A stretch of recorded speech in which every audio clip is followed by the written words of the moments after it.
Okay, so let's now talk about a paragraph structure.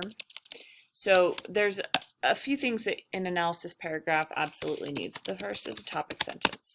Your topic sentence should explain which language choice you will be analyzing in the paragraph and what purposes the language choice has. So this is Douglas's argument here, right? So it's like, for example, the word mean, the fact that he repeats the word mean, how does that help persuade this audience of this argument? So that's kind of the answer you're looking for in that topic sentence. Then you're going to introduce your evidence.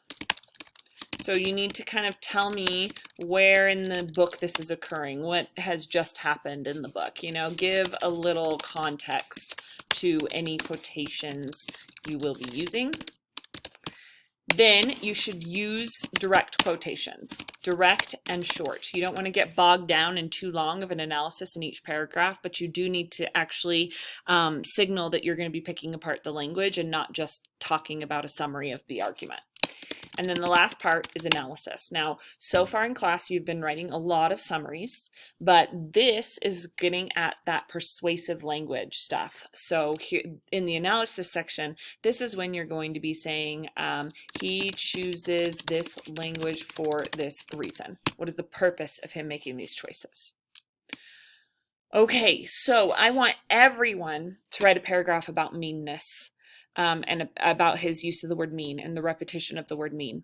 So if you really want the best effect of learning this lesson, pause the video now, use this order of elements for your paragraph, and try to write your own paragraph. Then come back to the video, and I've written a paragraph about meanness. It's not the very best, but it will give you an idea of what I'm looking for, and you can watch how that goes, and then go back to your own paragraph and edit it based on what I was saying. Okay, you're back. All right, so let's look at the paragraph I wrote.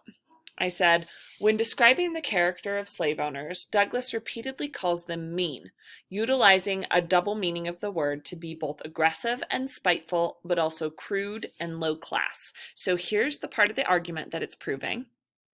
And here is the language choice, repeatedly calling them mean, utilizing a double meaning. In chapter 9 of his book, Douglas uses the word to describe Captain Old, claiming that, and then there's the quotation, through repetition of mean, I should say the word, I like that better, through the word mean, Douglas claims that Old's meanness is clearly apparent in the visible displays of his character.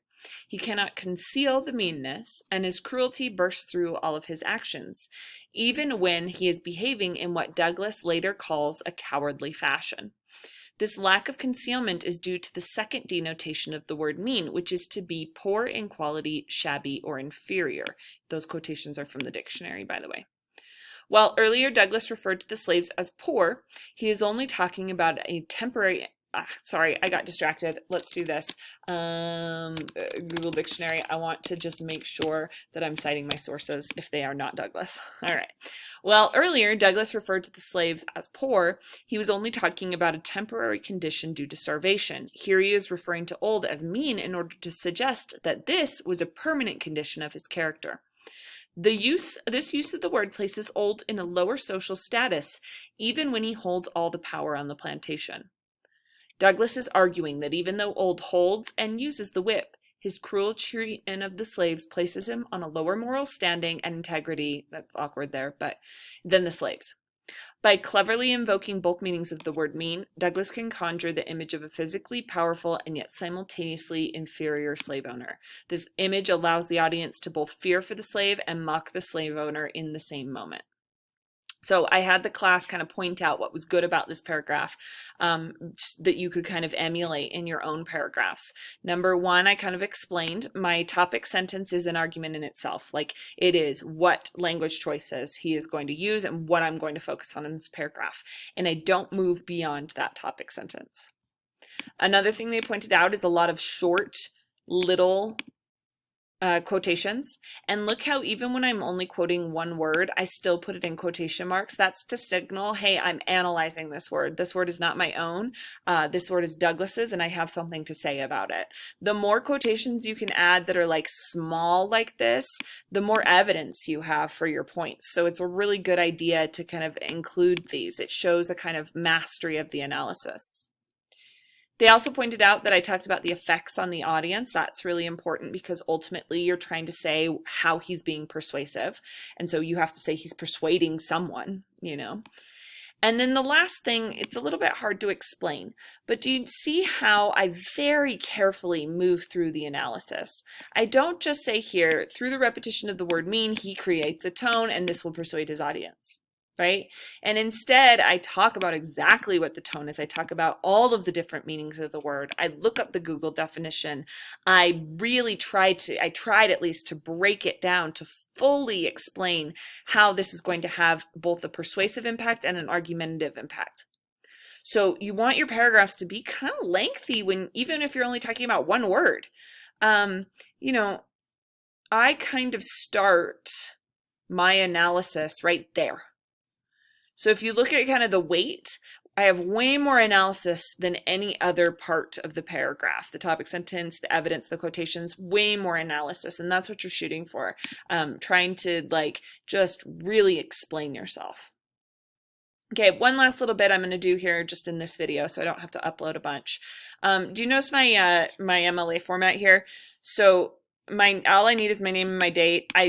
MLA technically could have more than this, but that's really all you need.